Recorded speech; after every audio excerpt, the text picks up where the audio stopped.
président tribal, un président qui envoie en exil son propre peuple du Kasaï, un président qui accuse son peuple de rebelle. Et comme vous insistez, attendez-vous à ce que nos provinces fassent acte à l'autodétermination. Car en 2023, préparez-vous à commettre le second génocide.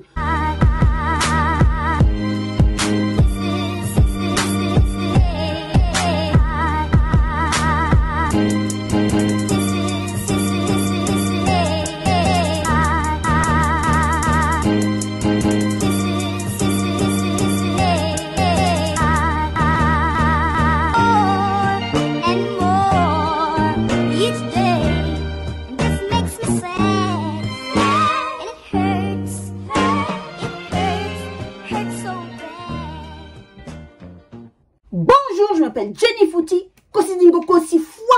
Je suis Bénin Congo, je suis Mou Congo, je le dis, je l'assume et je le proclame. Qui est l'auteur de cette misère? Donc vous croyez vraiment les Congolais zoba au point que Mouto Azonyo Kolangai n'a pas saïdi sous 5 ans à continuer Konyo Kolangai? Sincèrement.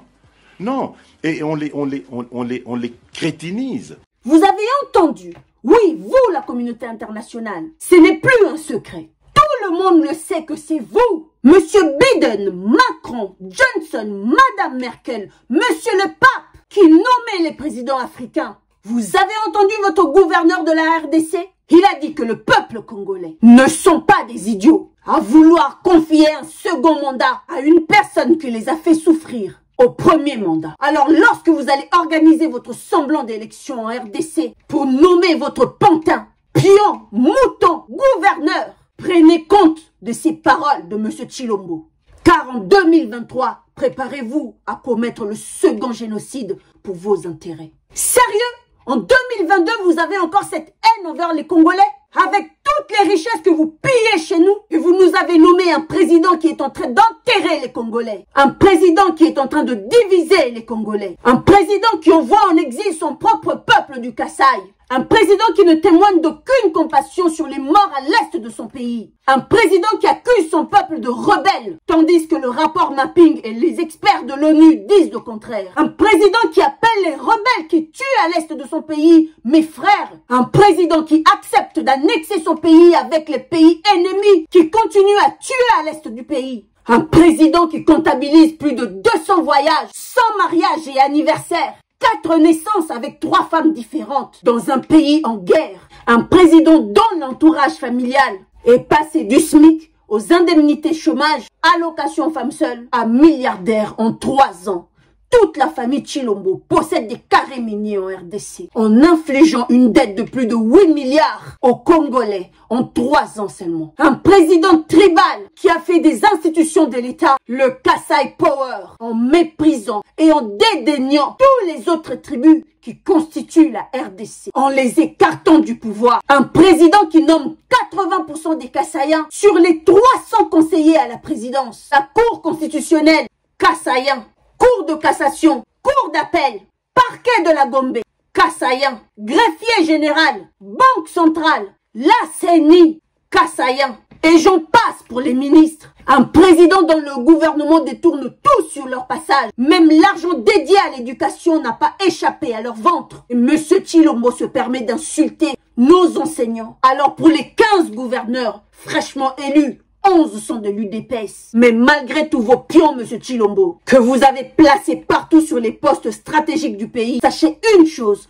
que le Congo ne sera jamais dans l'Eastern Africa country que vous êtes en train d'élaborer. Un président qui insulte nos policiers et militaires, la frustration de l'échec que vous représentez et la culpabilité de la trahison que vous aurez à justifier un jour au peuple congolais qui vous fait déborder des ignominies. Les Congolais ne sont pas dupes d'accepter que leur pays actuellement en guerre contre le Rwanda et l'Ouganda puisse devenir un pays commun avec ses ennemis, avec ses agresseurs. Et notre pays vient d'adhérer dans l'East African Communauté.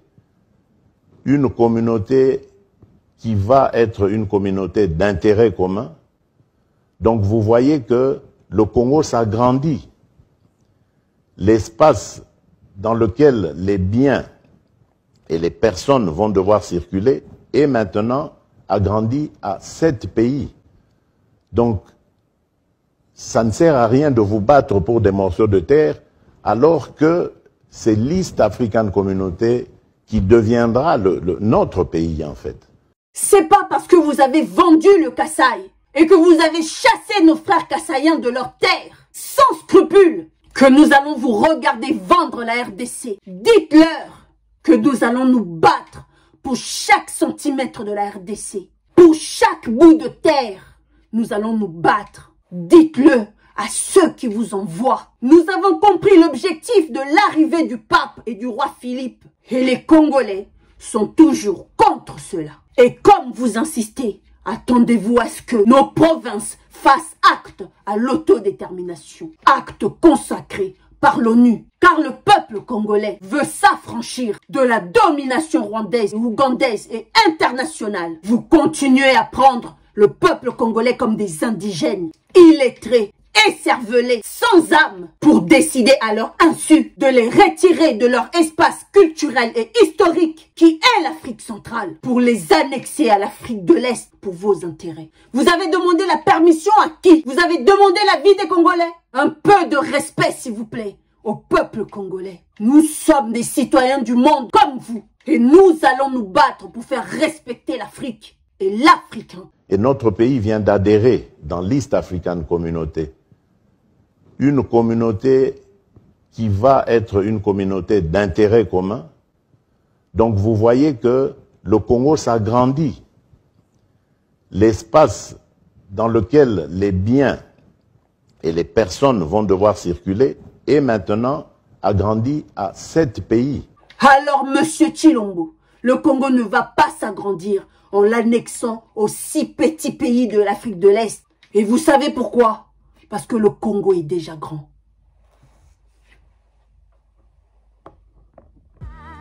Voilà, peuple congolais, nous sommes arrivés à la fin de la vidéo. N'oubliez pas de liker, de partager et de vous abonner. Abonnez-vous massivement, peuple congolais. Abonnez-vous massivement, peuple congolais.